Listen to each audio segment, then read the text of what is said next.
जहां एक तरफ ग्वादर पोर्ट में क्या सऊदी अरब घुस रहा है, और आपको बता दे ये वो मुसीबत है जो सऊदी अरब अपने गले में लेने की कोशिश तो नहीं कर रहा है, जबरदस्ती पहनाने की कोशिश हो रही है। जानेंगे सऊदी यहाँ क्यों घुसेगा और किसके कारण घुसेगा। इस खबर के सिर्फ निकलने भर से अभी कुछ भी नहीं हुआ है। ईरान एक्शन में आ गया है और ईरान को सपोर्ट दे दिया है तालिबान ने। तालिबान अब भारत को भी कह रहा है कि हम आपके साथ खड़े हैं, आप आगे बढ़ जाओ। अब यहाँ पर एक तगड़ा वाला खेल शुरू हो गया है। जानेंगे क्या कुछ चल रहा है जियोपॉलिटिक्स में। आइए जानते हैं इन खबरों को विस्तार से। सऊदी अरब ईरान को बर्बाद करना चाहता है और ईरान सऊदी अरब को बर्बाद करना चाहता है। दोनों अपने अपने आप को साबित करना चाहते हैं कि मुस्लिमों का खलीफा अगर कोई है तो हम हैं। और इस टकराव में अब बीच में जैसे गेहूं के पिसते समय घुन भी पिसता है, वैसे ही पाकिस्तान उलझता जा रहा है। पाकिस्तान ने सोचा कुछ और हो कुछ और गया है। पाकिस्तान चाह रहा है कि पीओके के एरिया में सऊदी अरब घुसे, लेकिन पीओके की एरिया में सऊदी अरब घुसने को तैयार नहीं है। पीओके में घुसकर सऊदी अरब भारत से कोई पंगा नहीं लेना चाह रहा है। जो सीपेक परियोजना है, अगर सीपेक परियोजना को आप देखेंगे तो सीपेक परियोजना ग्वादर से होती हुई पीओके से होती हुई जाती है। इसके कई हिस्से हैं। पहली बात तो ये साफ कर दूं, पीओके को लेकर सऊदी अरब कोई इन्वेस्टमेंट करने के मूड में नहीं है। लेकिन हाल के दिनों में जिनपिंग पहुंचे हैं सऊदी अरब और सऊदी अरब से ये कह रहे हैं कि आप पैसे लगाओ, ऐसे जगह लगाओ जहां से आप अपने दुश्मन को बर्बाद कर सको। वैसे चाइना जो सलाह दे रहा है, उस सलाह में चाइना की अपनी धूर्तता भी छिपी हुई है, क्योंकि एक तरफ चाइना ईरान को ये कह रहा है 400 मिलियन डॉलर आपके देश में लगाने वाले हैं।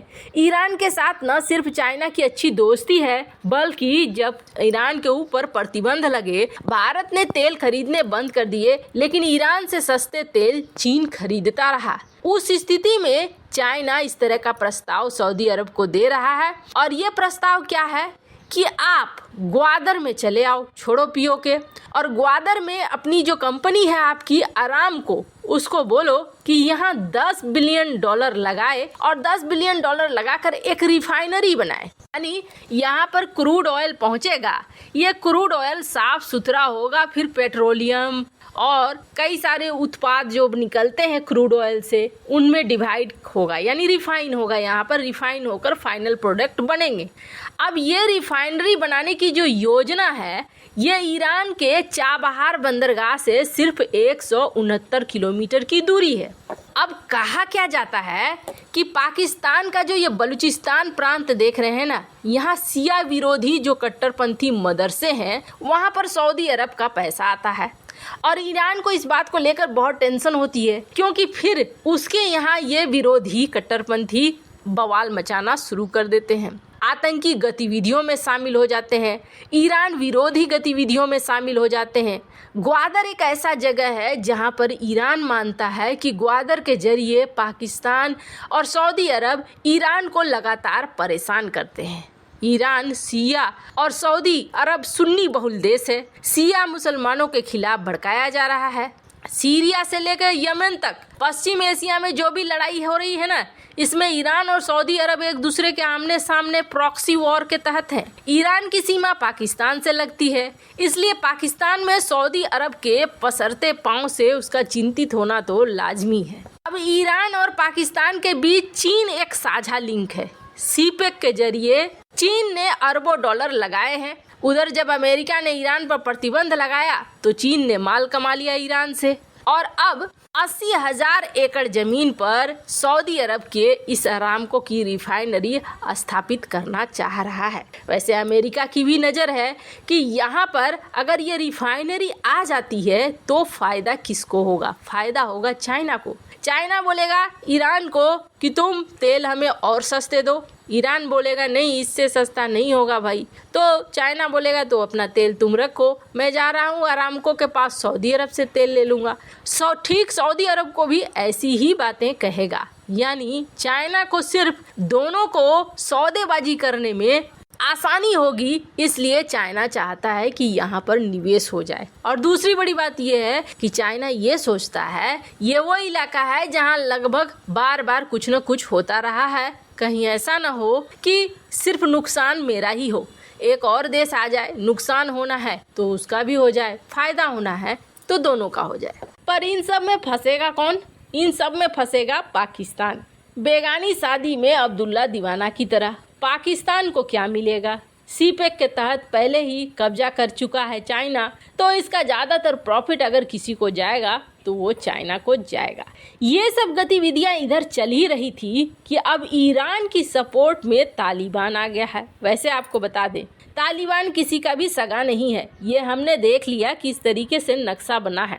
लेकिन इस दुनिया में जो जियोपॉलिटिक्स चलता है ना, वो जियोपॉलिटिक्स ऐसे चलता है कि इस वक्त हमें किसकी ज़रूरत है और किस तरीके से हम उससे अपने काम को बनवा सकते हैं। अभी यही चल रहा है, तो हमें भी उसी ढर्रे में चलना होगा कि हमें कैसे, किससे, कब तक साथ लेना है।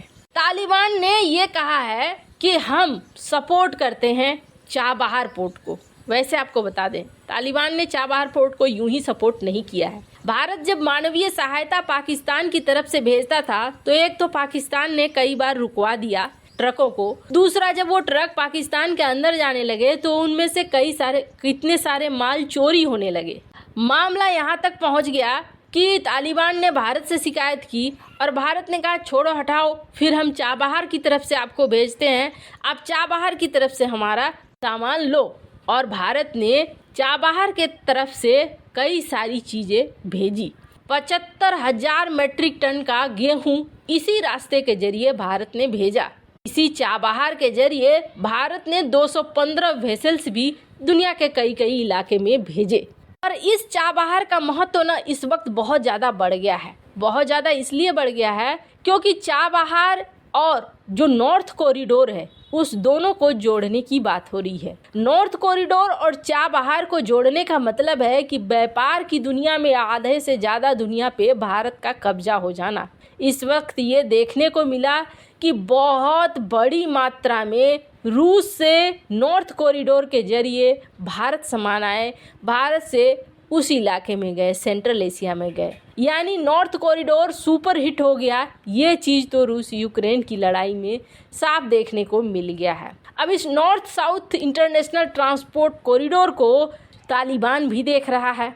अब तालिबान ने ये कहा है कि इसको थोड़ा विस्तार करो ना, इसको हमारे देश की तरफ से लेकर चलो। अब हमारे देश की तरफ से लेकर चलो का मतलब क्या है? इन्होंने कहा हम भी अखरोट, खजूर और काजू बेच देंगे। ऐसे इसके साथ साथ हो सकता है इस रास्ते में अफीम वगैरह भी आ जाए, क्योंकि असल खेती तो उनका इसी का है। पर दरअसल ये कह रहे हैं कि हम बचाएंगे, हम प्रोटेक्शन देंगे आपके इस प्रोजेक्ट को, आप यहाँ पे शुरू करो। इस प्रोटेक्शन के बाद आपके माल को कोई नहीं रोकेगा, आप आराम से भेज सकते हो और ला सकते हो, बदले में हमें कुछ पैसे दे देना। वैसे आपको क्या लगता है, क्या तालिबान के इस चीज़ को मानना चाहिए या नहीं? कमेंट कर अपनी राय जरूर बताएं। जल्द मिलते हैं अगले वीडियो में नई खबर के साथ।